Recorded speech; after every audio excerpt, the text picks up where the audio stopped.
Amen. So muli po, ang ating pong pag-aaral at ang kanyang revelasyon sa atin mula pa kaninang umaga at magpahanggang ngayon, ito po yung isang pagkakataon para sa pagpapanumbalik. So lagi po nating tatandaan na napakahalaga po, isa po sa sinakripisyo ng ating Panginoong Hesukristo yung restoration na ginawa niya sa atin doon sa krus ng Kalbaryo. So, dapat natin na bigyan ng halaga o pahalaga ang opportunity na ibinigay sa atin ng Diyos upang maranasan natin yung pagpapanumbalik niya sa ating lahat. So, kung hindi dahil sa ating Panginoong Hesukristo, wala po tayong lahat dito. Amen po ba? Amen. Praise God. Amen po ba? Ayan, praise the Lord. Kung mayroon po kayong Biblia, makipagbukas po kayo sa akin diyan sa aklat po ni Lucas, chapter 15, verse 22. Ang sabi po diyan, sa English version po, ang sabi po dito, "But the father said to his servant, 'Quick, bring the best robe and put it on him, put a ring on his finger and sandals on his feet.'" Ang sabi po diyan sa Tagalog na version ng ating Biblia, mula po sa Magandang Balita Biblia, Diglot Edition, "Ngunit tinawag ng ama ang mga alila, 'Madali, kunin ninyo ang pinakamagandang damit at bihisan ninyo siya. Suotan ninyo siya ng singsing at bigyan ninyo siya ng sandalyas." So, pagpalain po tayong lahat sa pagkabasa po ng kanyang salita at tayo pong lahat ay yumukod at tayo po ay manalangin. Panginoon, minsan pa po sa hapong ito, dalangin ko po patuloy na kumilos ka po sa buhay namin. Loobin mo po, O Diyos, na sa pagkakataong ito, anumang mga sitwasyon, mayroon po ang bawat isa sa amin, Panginoon. Loobin mo na patuloy kang mag-manifest sa buhay namin. Inanyayahan namin ang iyong presensya, ang iyong banal na espiritu na patuloy na pumagitna sa aming kalagitnaan. Ngayon, katulad ng sabi mo sa iyong mga salita, isa man o dalawa ang magkatipo ng dahil sa iyo, naririto ka sa aming kalagitnaan. Panginoon, wini-welcome namin ang presensya mo. Salamat po, Diyos, sa pribileheyo na magamit mong muli ako para sa hapong ito upang maging kalakasan ako para sa iba. Lord, ang aking kaalaman ay aking pong itong sinisit apart at binibigyan ko ng pagpapahalaga ang kaalaman na pinahiram mo sa akin sa oras na ito. Dalangin ko po, O Diyos, na sa bawat pagtayo ko, Panginoon, sa pulpitong ito, hindi ako ang mahayag, kundi ang kalwalhatian mo sa buhay ko. Salamat po, Panginoon, sa pagkakataong ito. Muli, ang pagbabasbas mo, ang pagpapala mo, idaloy mo po sa buhay ng lingkod mo, ang aming bishop, sa buhay ko, ang aming buong sambahayan, sa mga leaders at sa buong kongregasyon. Salamat po, Diyos, ang lahat ng ito'y ibinabalik namin sa iyo sa tanging pangalan ni Jesus. Lahat po na anak ng Diyos, magsabi po ng Amen. Amen. Praise the Lord. Palakpakan po muli natin ang Panginoon upang mawala po ang ating mga antok. Yan. So, sabi po dito, pasimula po ng ating pong pag-aaral ay mayroon pong mga dapat po tayong malaman po sa ating mga sarili, sa ating pagiging totoo sa harapan ng Diyos. Sabi nga po dito, a clothes a person wears can see a lot about them. So, tingnan niyo po ang ating pong mga pananamit ngayon. Ayan, yung ating mga pananamit ngayon, nakasuotan po natin, ito po ay nagpapahiwatig, mas marami pong nasasabi ang ating pananamit patungkol po sa ating mga sarili. Amen po ba? So, hindi po pinag-uusapan dito kung gaano kagara tayo magsuot ng damit, kung gaano kaganda, kung gaano natin kayaman. Ang pinag-uusapan po dito ay yung pagiging totoo natin sa harapan ng Diyos. Amen po ba? Amen. So, ulitin ko po, a clothes a person wears can say a lot about them. Amen po ba? So, lahat na ating kasuotan na ginagamit natin ay ito yung magpapahiwatig ng patungkol sa atin. Ano bang uri ng tao tayo? Amen po ba?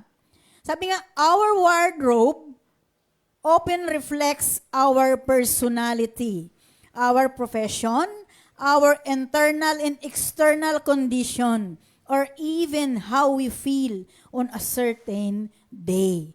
So yung atin daw pong, alam niyo po ba yung wardrobe, yung taguan ng ating mga damit, yung aparador, ay ito po ay nagre-reflect sa ating personalidad.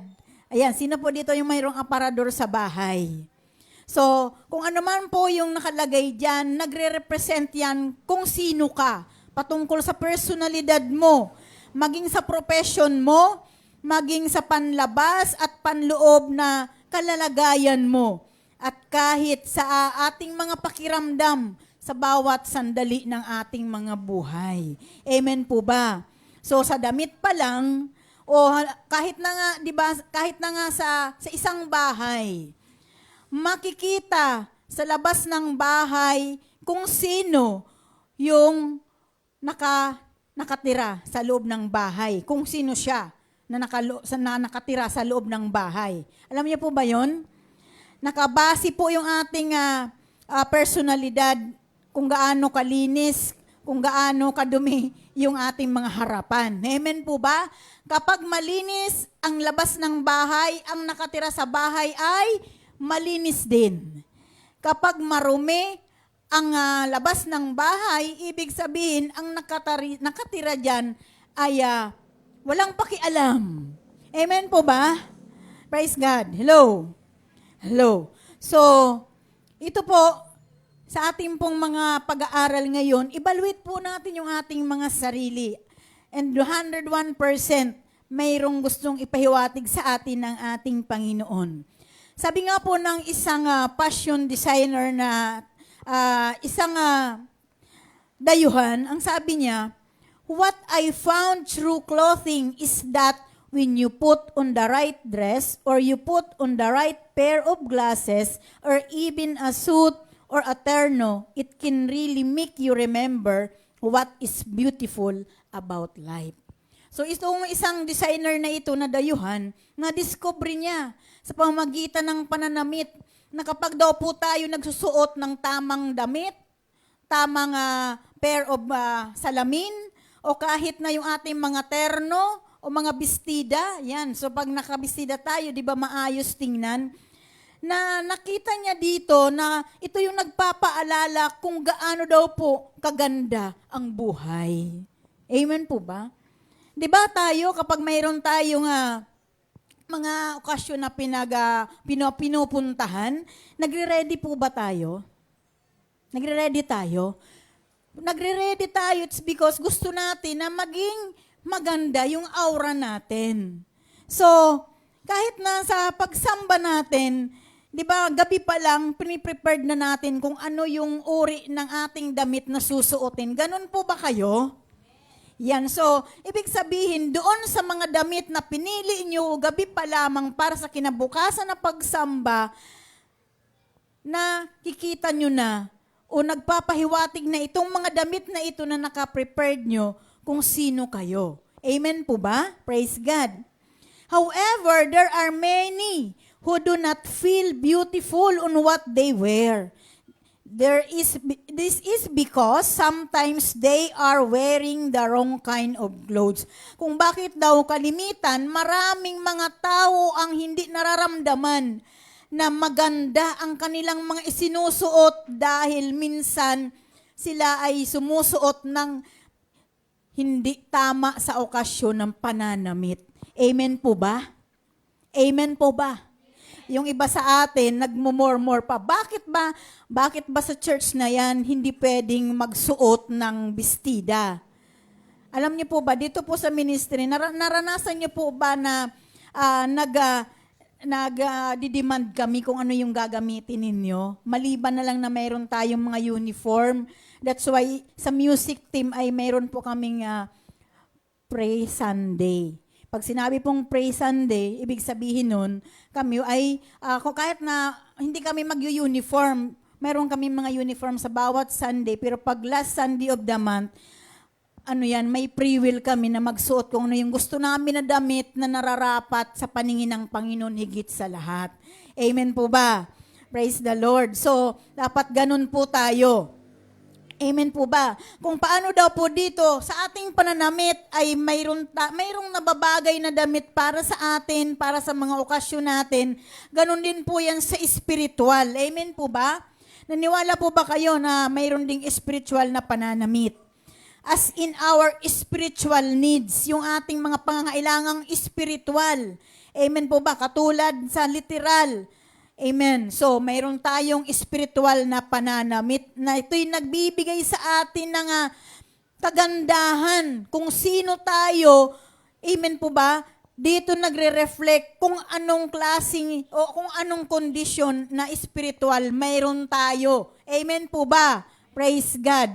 So, kapag marami tayong pinagdadaanan, if we need deliverance, if we need prayer sa ating mga pinagdadaanan, di ba nahalata sa ating mga reflection na mayroon tayong mga pinagdadaanan. Amen po. So, as we go back to the parable that we have read, sabi nga po dito, yung parabola, balikan po natin ito. Sabi po dito, yung isang anak na suwail na lumayas doon sa kanyang pamilya, iniwan ang kanyang pamilya, nung nakaisip na siyang bumalik, amen po ba? Nung nakaisip na siyang bumalik, ano ang ginawa ng kanyang ama? Nagalit ba yung ama? Hindi. Nung umalis itong anak niya, marami siyang dalang pera, magara yung kasuotan dahil sa kanyang pagpariwara ng kanyang buhay, hindi niya pinahalagahan yung buhay na ibinigay sa kanya ng ama na marangya. Ano ang nangyari? Naubos lahat na yaman na kanyang baon hanggang siya ay sumama na doon sa mga baboy at kumain na rin ang pagkain ng baboy. At sabi nga, nung sumama na siya sa baboy at yung pagkain ng baboy, kinain niya na, ano yung naging amoy niya? Naging maantan na rin siya. Amen po ba? So, ganon hinalin tulad ng Panginoon ang isang sumusuhay na anak sa kanyang panunumbalik. Ano ang nangyari? Hindi nagalit ang Panginoon sa kanya, bagkos siya ay nagpakuha ng isang magarang damit upang siya ay yung kanyang maantang damit, pinalitan ito ng magara. So sa harapan ng Diyos, yung ating mga pagkukulang, ito ay nahalin tulad sa maruruming basahan. Amen po ba?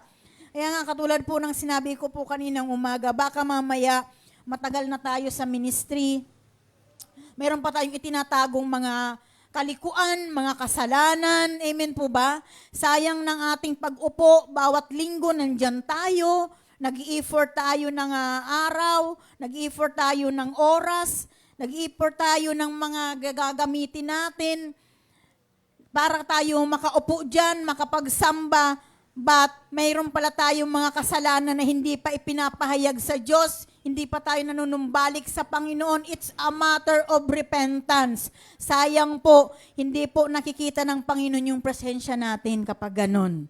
Amen. Sabi nga, kung pwede natin na imak yung tao, ang Diyos, hindi natin siya pwede imak. Hindi natin pwedeng lokohin ang Panginoon. Amen po ba? Hindi natin pwedeng pagtaguan ang Diyos sapagkat ang Diyos ay nasa lahat ng dako. Lahat na nasa atin, kaloob-looban natin, alam niya. Sabi nga, hindi pa natin ginagawa, pinaplano pa lang natin, alam na niya ang intensyon natin. Amen po ba? Alam na ng Panginoon kung ano yung gusto nating gawin. Katulad din yan sa ating mga pangailangan, hindi pa naibubuka ng ating bibig na wala tayo na ganito, wala nangangailangan tayo ng pagpapala. Hindi pa natin naibubuka ang bibig natin, ang Diyos ay nagpoproseso na ng blessing sa atin. Kapag nakikita ni Lord na tama ang puso natin. Amen po ba? Hello? So, doon sa pagbabalik ng alibughang anak, nagmadali ang tatay. Sabi ng tatay sa kanyang mga alalay, mga alila, sorry to hear the word na alila, pero yun po yung nasa Biblia. Sabi niya, dali, kunin ninyo yung pinakamagandang damit at bihisan ninyo siya. Suotan ninyo siya ng singsing at bigyan ninyo siya ng sandalyas. So, sa kanyang pagbabalik, hindi na tiningnan ng kanyang ama yung kanyang mga ginawang kasalanan. Di ba tayo literally, ganun tayo sa ating mga anak, sa ating pamilya. Kahit gaano kasama ng anak natin, Kahit iwanan man tayo, sa sandaling bumalik yan, mapapawi yung ating galit at mapapalitan ito ng habag. Ganon ang nangyari sa tatay ng alibughang anak. Yung kanyang compassion, na nakita niya yung kanyang anak na madumi, sabi nga, filthy dress, meron siyang maantang kasuutan na agad na pinaalis ng kanyang tatay at pinapalitan yon ng magarang-magara na pwedeng-pwede sa isang handaan. So, ganun ang mangyayari sa atin kaya kapag tayo ay nanumbalik sa Diyos. Amen po ba? Hello? Andyan pa po ba tayo? Amen. Hello. So, sabi dito, the father told his servant to replace of his filthy clothes with fine garments. This represents what our Lord does for every person who decides to restore the relationship with their heavenly Father. So dito po, sa binasa po nating talata, ito'y nagpapakita. Pinapahayag po dito ng ating Panginoon, ito yung ginagawa niya sa isang tao na nagpapasya na ma-restore ang kanyang relasyon sa Diyos. Amen po ba? We need to understand that the clothes of the young man in the parable are allegory. Pag sinabing allegory, ito ay talinghaga. Yung damit na yon, ito yung kanyang mga pagkukulang, mga kasalanan. Amen po ba? Hello? So, maraming mga kasalanan. Tayo, nung tinawag tayo ng Diyos, malinis na ba tayo? Hindi pa. Marumi pa tayo. Lahat tayo, mayroon tayong past. Yun yung mga kasalanan. Amen po ba? Kaya nga, nung tayo'y nanumbalik sa Panginoon, yun yung ginawa ng Panginoong Hesukristo doon sa krus ng Kalbaryo. Kaya yung bawat sakripisyo ni Jesus Christ doon sa krus ng Kalbaryo, diyan nakapaloob yung mensahe ng Lenten season. Amen po ba? Isa na diyan yung pagpapanumbalik, yung pagpapanumbalik ng ating relasyon sa ating Amang nasa langit. Kung hindi dahil kay Kristo, hindi na panumbalik ang relasyon natin sa Diyos. Lahat tayo mga ligaw ngayon, lahat tayo mga patay. Bagamat tayo gumagalaw, spiritually we are dead. Amen po ba? Hello? Kaya i-treasure mo, kapatid, yung buhay mo na binago na ni Kristo. Amen po? Huwag ka nang bumalik sa dati mong buhay. Kaya yung sinasabi, baka mamaya upo ka ng upo dyan, pero ikaw pala ay maanta pa. Pag sinabing maanta, mayroon ka pang mga kasalanan na hindi nahahayag sa harapan ng Diyos na dapat mo yan na i-confess sa Panginoon. Kasi sayang po, sayang ng oras natin. Sayang ng ginugugol natin ng panahon na tayo'y sumasamba, pero gumagawa pa tayo ng kasalanan. Nagnanakaw pa tayo, hindi pa tayo sumusunod. Habang tayo ay nandirito pa sa antas na kung saan malakas pa tayo, pwedeng-pwede pa tayong lumakad upang ipahayag ang mabuting balita ni Kristo. Mas piliin na po natin ang mamuhay ng tama, sumunod ng tama. Huwag nating agrabyaduhin ang Panginoon dahil walang nalilingid sa Kanya. Mas piliin natin ang sumunod kaysa sumuhay. Sayang ng panahon natin. Amen po ba? Sayang ng panahon, lalo na yun sa mga kabataan, mas pumipiliin natin ang sumunod kaysa sumuhay. Amen po? For how we have misused the precious life that God has given us, permitting sins in our hearts. So karamihan po sa tao, bagamat nakakakilala na kay Kristo, hindi pa rin nagagamit sa tama ang kanilang buhay. So yung sinasabi na tinatago pa rin natin, mayroon pa rin tayong mga setbacks. Pag sinabing setbacks sa buhay natin, ito yung mga pagkakataon na mayroon pa tayong mga lihim na mga ginagawang pagsuhay sa Diyos. Hindi 100% na sumusunod tayo sa Diyos.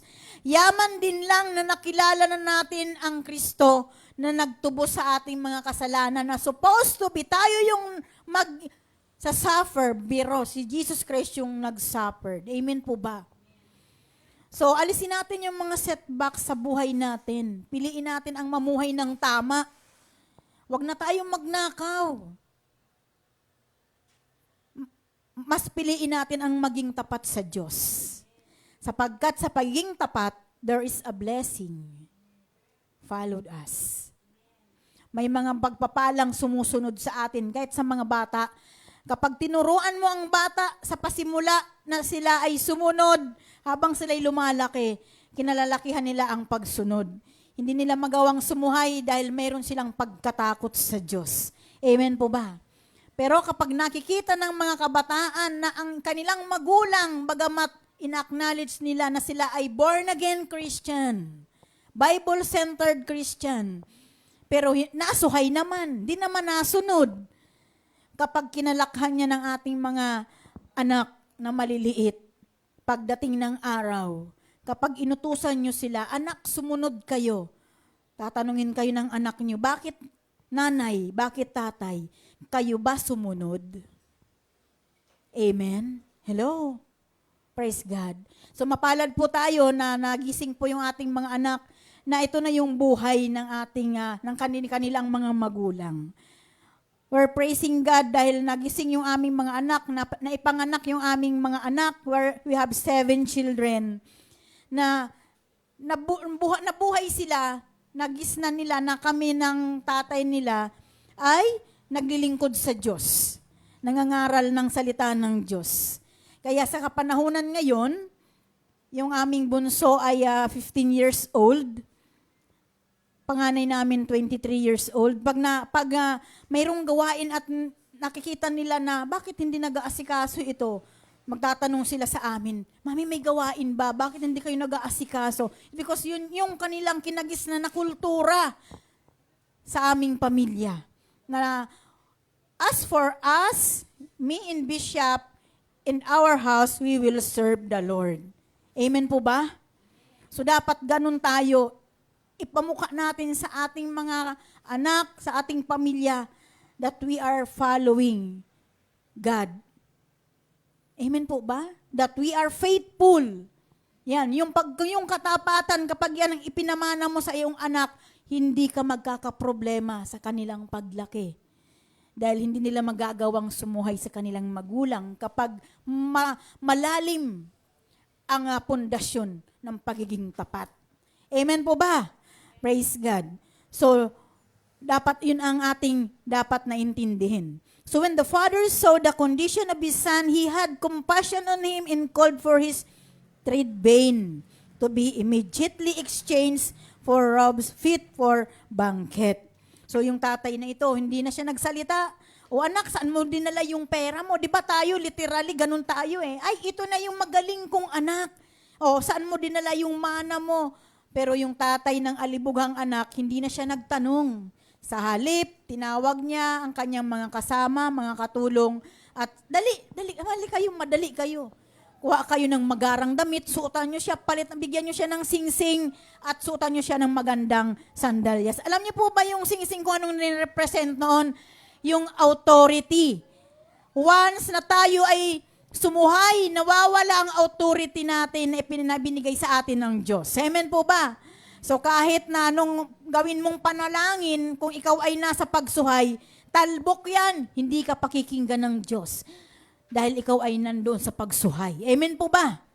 So, malalim po ba ang pagpapaliwanag natin? Kapag nasa antas tayo ng pagsuhay, kahit anong gawin natin na panalangin sa harapan ng Diyos, hindi tayo maririnig ng Diyos because the authority was gone. Nawala yung authority, nawala tayo sa ilalim ng covering ng Panginoon, ng proteksyon ng Diyos. Amen po ba?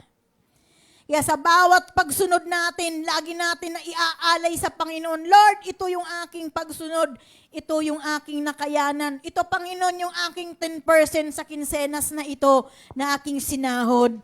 Pagpalain mo po ito, Panginoon. Naway magamit po ito sa iyong ubasan, sa iyong templo. Pero kapag ikaw ay sumusuhay, hindi ka sumusunod. Kahit anong hingi mo, Lord, bless me, Lord, para mabili ko, Lord, yung gusto ko, lalo kang mawawalan. Amen po ba? Kaya makikita nyo po yung mga sumusunod, yung mga pagpapala, hindi lang nakikita sa material, kundi spiritually, financially, morally, intellectually, isang package po ang blessing ng Panginoon kapag sumusunod tayo sa Kanya. Amen po ba? Alam niyo po ba si Prophet Zacarias? Sino po yung nakaalala kay Propeta Zacarias? Si Propeta Zacarias minsan ay nagkaroon siya ng isang pangitain patungkol kay Josue. Si Josue po isa siyang may katungkulan na pari.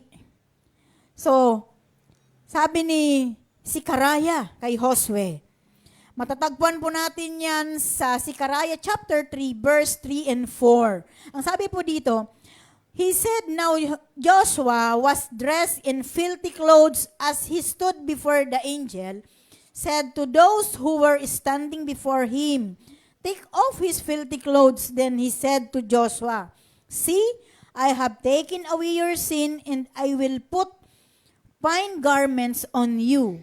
So those rags represent his past sinful life and were completely removed. Yung nung nakita ni Zacarias, si Josue, sa pangitain, na nakasuot siya ng filthy clothes or mga maduduming damit na nagre-represent ito ng kanyang makasalanang pamumuhay. Sinabi ito ng anghel ng Panginoon sa kanya, alisin mo yung madumi niyang damit at palitan mo siya ng magarang damit. Amen po ba? Kaya sabi dito sa Tagalog, nung nakatayo si Josue sa harapan ng anghel at ang suot ay maruming damit na kung saan ito yung kanyang mga kasalanan, mga makasalanang buhay, sinabi ng anghel sa mga naroon, hubarin ang gulanit niyang kasuotan. At bumaling siya kay Joshua or Josue at sinabi, nilinis na kita sa iyong kasalanan o sa iyong kasamaan at ngayoy bibihisan ng magarang kasuotan. So ganyan tayo, kapag nagkakasala tayo, ganyan tayo sa paningin ng Diyos. Ganyan yung ating mga pananamit, marumi. Para mawala yung ating mga kasalanan, ano ang dapat nating gawin? Manumbalik tayo sa Diyos at ang Diyos ang mag-aalis ng ating mga kasalanan. At aalisin niya yan ng completely na malinis na tayo. Gagawin niya tayong malinis. Amen po.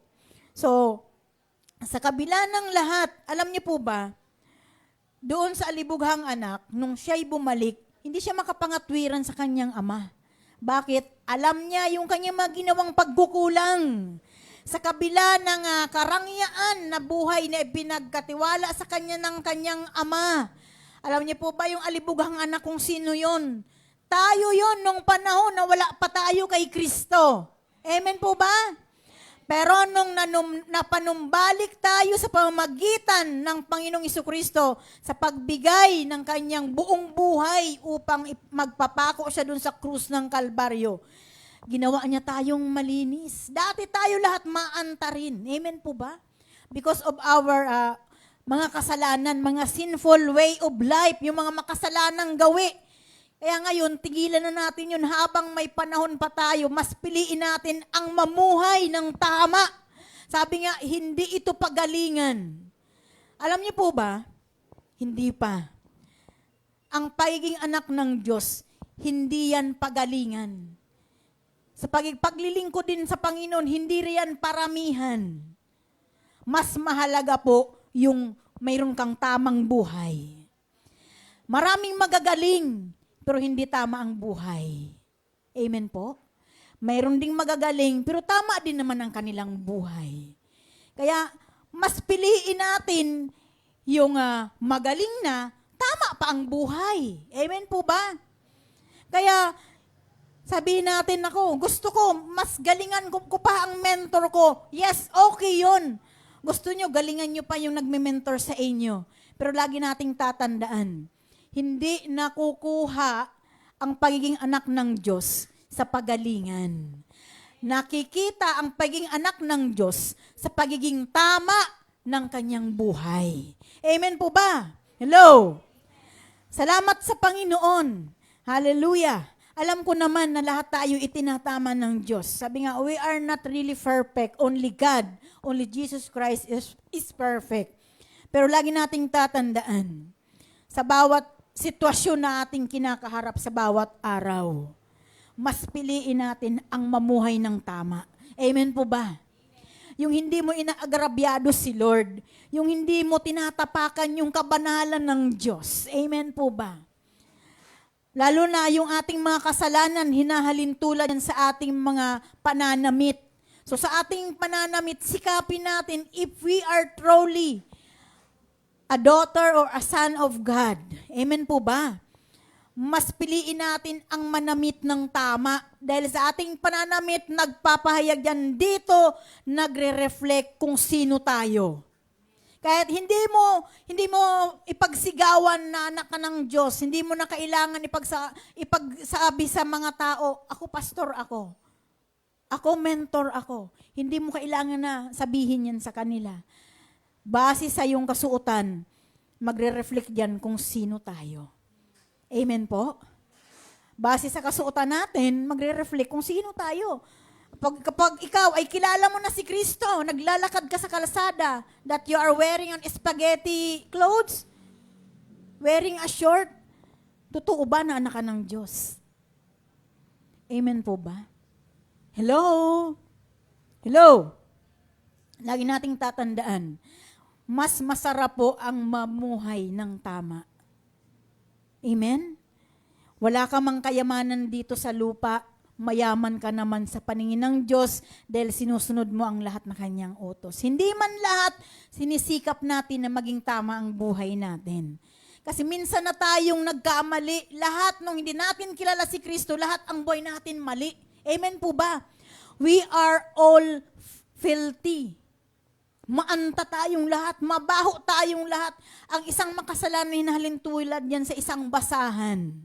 Payag ba kayo? Matagal na kayo sa ministeryo, matagal na kayo sa church, sa isang ministry, tapos namumuhay pa kayo sa kasalanan. Pabalik-balik kayo sa luma niyong buhay. Huwag niyo nang balikan yan.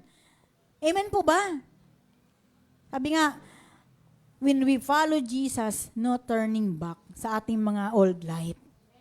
Huwag na nating balikan, masikapin natin na mas mapaigi pa natin yung pagsunod natin sa Diyos. Amen po ba? Huwag tayong mainip. Ay, sunod na ako ng sunod sa Panginoon pero hindi naman ako pinagpapala. Sabi ko nga kanina, di ba tayo, literally na halimbawa, yung mga tatay, yung mga nanay, kapag yung anak nila matatalino, sinasabi, ay kasi mana yan sa akin, sasabihin ng tatay, mana yan sa akin eh. Yung sasabihin naman ng nanay, manang ngayon sa akin, minsan di na nagkasundo yung mag-asawa. Kasi inaangkin nila, namana sa kanila yung kanilang anak na matalino.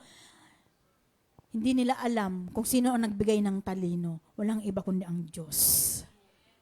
Minsan tayo, naghahanap tayo ng magiging dahilan kung bakit naging matalino yung mga anak natin. Sabi nila, nung panahon, nung ako ay estudyante pa, sabi ng aking lola, alam mo ba kung bakit matalino ang aking apo? Palaki ako sa lola. Kasi mana yan sa akin. Kasi ang lapad ng noo ko. Pag malapat daw ang noo, matatalino. So, yun din yung kinagisnan ko habang ako'y lumalaki. Pero nung wala pa ako kay Kristo, nakilala ko, kaya ako matalino. I declare that because of God. Because of the wisdom of God na inimpart sa akin. Kasi dati, wala tayong alam. Pero binigyan tayo ng kaalaman ng Diyos. Sabi nga ng Panginoon, if we are lack of wisdom, kanino tayo lalapit? Sa Kanya. Yan. Kaya, ngayon, yung dati na pananaw ng mga tatay, ng mga nanay, ay mana kasi yan sa akin, kaya matalino yan. Nakalimutan. Si Lord, ngumingiti lang si Lord sa atin. Ha? Akala mo lang yan, ang katotohanan, ako ang nagbigay ng wisdom sa anak mo kung bakit siya matalino. Kaya, we must thank God. Magpasalamat tayo lahat na tagumpay ng ating pamilya, ng ating mga anak. Iyan ay bigay sa Diyos. Marapat lamang na ibalik natin ang mataas na papuri sa Panginoon. Sapagkat blessing yan sa ating pagsunod sa Kanya. Amen po ba? Hello! Hallelujah! So sabi diyan sa 2 Corinthians 5:21, ito yung sabi dito, God made Him who had no sin to be sin for us so that in Him we might become the righteousness of God. Sabi sa Tagalog, hindi nagkasala si Kristo, ngunit alang-alang sa atin, siya'y itinuring na makasalanan upang sa pakipag-isa natin sa Kanya ay magiging matuwid tayo sa harap ng Diyos. Amen? Sa pamamagitan ng ating Panginoon, yung ating mga kasalanan, inalis na. Sa pamamagitan ng ating Panginoong Jesucristo na dati tayo ay mga mababaho din, mga makasalanan din, nilinis ng lahat yan at pinalitan tayo ng magarang kasuotan. Yung puso natin ginawang malinis ng Panginoon. Amen po ba? So kung maalala natin si Job, ano sabi ni Job? One of his greatest desire was deliverance from his own sins. Isa sa pinakadakilang ninanasa ni Job, yung ma-deliver siya sa kanyang sariling mga pagkukulang, sariling kalikuan. Amen? Sabi ni Job, sa Job 7 verse 21, "Why do you not pardon my offenses and forgive my sins?" Sabi dito, bakit di pa patawarin ang aking mga kasalanan? Bakit di pa kalimutan ang aking mga pagkukulang? Ako rin lang ay patungo sa aking huling hantungan. Ako'y iyong hahanapin, ngunit di matatagpuan. Ganun tayo sa harapan ng Panginoon. Kapag hindi natin naisuko yung ating buhay at nakamatayan na natin yung kasalanan, hanapin man tayo ng Panginoon, hindi niya tayo masumpungan dahil hindi sa langit ang punta natin, kundi sa dagat-dagatang apoy. Amen po ba? Kaya si Job, nung panahon na hindi natin alam si Job, matanda na. Kasi sabi niya, malapit na siya, sabi niya, patungo na siya, malapit na siya sa kanyang huling hantungan, pero hindi pa siya nakakaranas ng total deliverance mula doon sa kanyang mga kalikuan sa paningin ng Diyos. Kaya dinesire niya yun sa Panginoon. Kasi sabi niya, yaman din lang na ako'y papunta na sa huling hantungan. O kung kinamatayan ni Job yung kanyang mga kasalanan, hanapin man siya ng Panginoon, hindi siya matatagpuan kasi wala siya doon sa langit, kundi nandun siya sa impyerno. Kaya tayo, wag na yung magtatago ng anumang mga pagkukulang, anumang mga kalikuan, ipagtapat natin yan sa Panginoon. At kung sino man yung ating mga nagawaan ng kasalanan. Amen po ba? Hello? Di ba sabi doon sa prayer na itinuro sa atin ni Jesus Christ, sabi niya, against us. So hindi tayo mapapatawad ng Diyos kung tala din sa atin. Amen po ba? So sabi ni Job, na ako'y nangangailangan din na ma-delivered ako sa aking mga pagkukulang, mga kasalanan sa harapan ng Diyos. Malapit na akong mamatay, malapit na ako sa aking huling kahahantungan. So, mayroong takot doon si Job. Kaya dinesire niya, nagnasa siya na maranasan niya ang kalayaan. Amen po ba? And later, he himself answered, "But how can more mortals prove their innocence before God?" Sabi na sa chapter 9, verse 2 ng Job, "Matagal ko nang alam ang mga bagay na iyan. Ngunit sino bang matuwid sa harap ng may kapal?" Sabi niya sa awit 49 verse 8, sabi ni Haring David, "Hindi kaya ng sino man ang sarili ay matubos. Hindi kayang mabayaran, tubusin sa kamay ng Diyos." Sa 8, "Ang bayad sa kanyang buhay ay halagang sakdal taas. Gaano man ang halagang hawak niya'y hindi sapat." Kahit na mapera tayo, hindi natin kayang matubos yung ating mga kaligtasan. Hindi natin kayang tubusin ang ating mga kasalanan. Amen po ba? Hello? Hello? Despite our best effort in good intentions, the stains of sins runs deep and we cannot remove it with ourselves.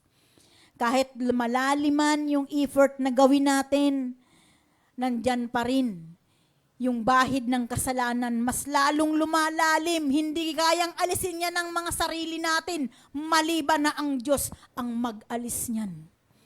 Kaya sabi ng Panginoon kay Josue, "See," sabi ng anghel ng Diyos kay Josue, inalis ko na ang iyong mga kasalanan. Lahat tayo, kung totoo na inalis na ng Panginoon ang mga kasalanan natin, manampalataya tayo na lahat tayo ay nanumbalik na sa Diyos. Amen po ba? Sabi sa awit 103, verse 12 to 13, kung gaano kalayo ang silangan sa kanluran, gaya rin niya, inaalis sa atin ang ating mga kasalanan. So, ibig sabihin, walang malaki o maliit na kasalanan. Kasi nahalin tulad sa silangan at kanluran, yung layo ng kasalanan na hindi kayang tanggalin sa atin ng Panginoon. Amen po ba? So, walang malaki o walang maliit na kasalanan na hindi kayang linisin ng Diyos. Amen po ba? Sabi sa verse 13, kung paano nahahabag ang ama sa anak niya, ganun siya nahahabag sa may takot sa Kanya. Mas piliin natin ang magkaroon ng pagkatakot sa Diyos. Minsan takot na takot tayo sa tao. Di ba minsan yung mga anak natin takot sa atin, pero hindi sila takot sa Diyos. Minsan tayo, mas takot tayo sa tao kaysa Diyos. Amen po ba? Minsan tayo mismo, takot tayo sarili natin. Minsan ninanakaw natin yung ating mga ikapo. Amen po ba? Hindi tayo natatakot sa Diyos, pero natatakot tayong mawalan. Hello, are you there? Takot na takot tayong magpagkulangin tayo ng Panginoon. Pero hindi tayo natatakot sa Panginoon mismo na nagpo-provide na kung anong mayroon tayo ngayon. Totoo, hindi. Sabi nga sa Isaiah 52:3, you were sold for nothing and without money you will be redeemed. Sabi sa Tagalog, ito yung sabi ni Yahweh sa kanyang bayan. Ipinagbili kayo ng walang bayad, kaya tutubusin din kayo ng walang bayad. Yaman din lang na walang bayad tayong tinubos ng Diyos. Amen po ba? Piliin natin ang sumunod sa katwiran. Amen po ba? Kaya nga si Paul, in-encourage niya yung mga taga-Corinthian. Sabi niya sa 1 Corinthians 6:20, binili kayo sa isang halaga, kaya't gamitin ninyo ang inyong katawan upang maparangalan ang Diyos. So, may mga katawan ba tayo? Yung iba, yung katawan, tinatadtad ng tattoo. Amen po ba? Hello? Lagi nating tatandaan, ang ating katawan, templo yan ng Panginoon, templo yan ng kanyang banal na espiritu. Bakit natin yung dudumihan? Amen? Hello? So, si Jesus Christ ang nagbayad ng malaking halaga para sa ating katubusan.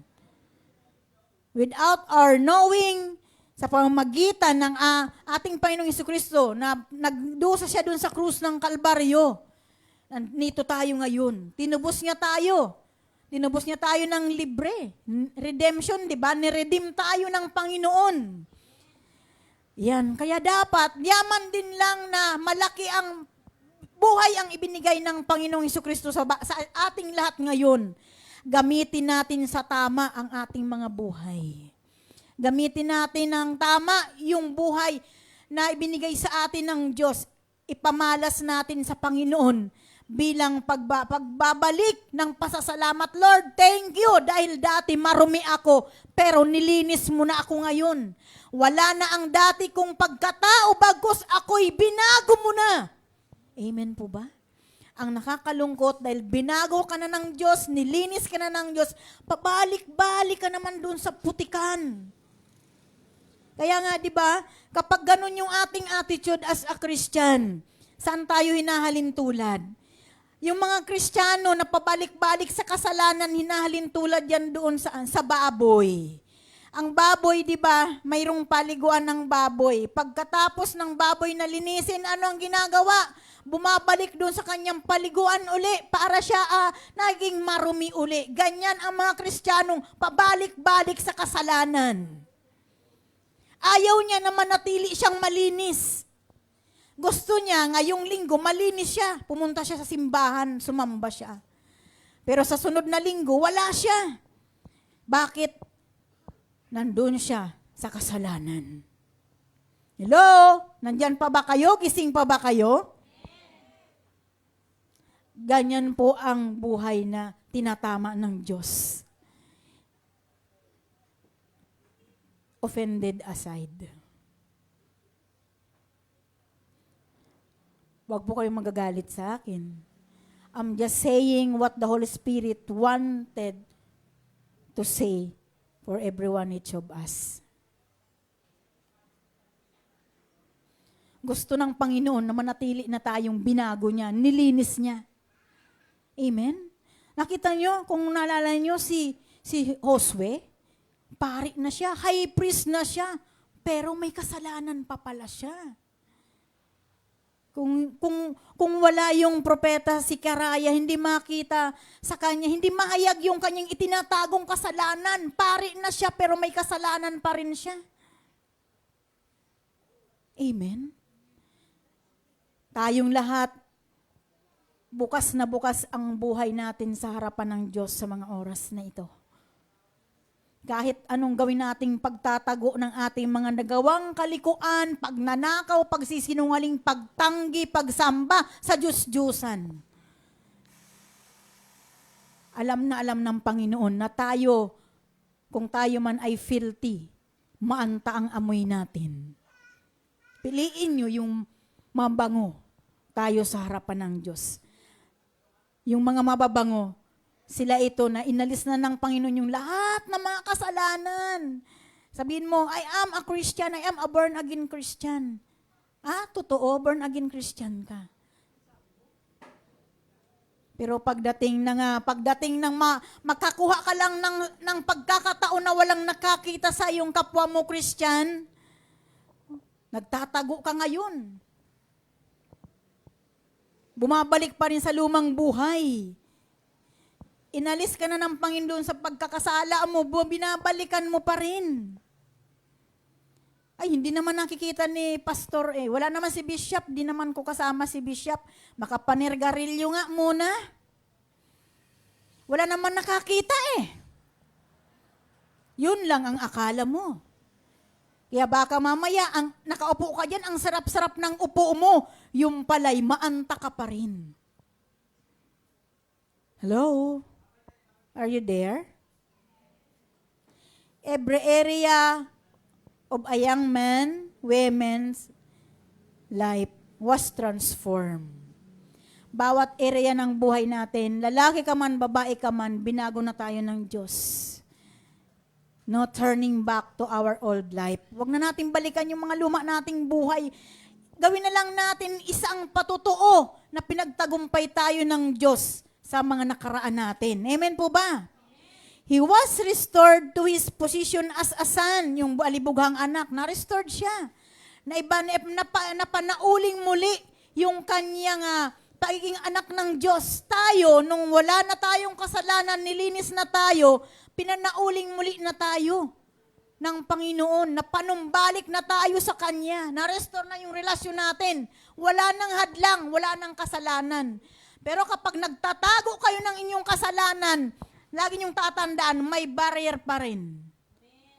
Hindi pa rin makakaabot sa trono ng biyaya ng Diyos ang inyong mga panalangin because of that barrier. Amen? Hello? Our clothes were changed and a ring was put on our finger which represents the restoration of authority. Wala kang authority kahit anong gawin mong panalangin.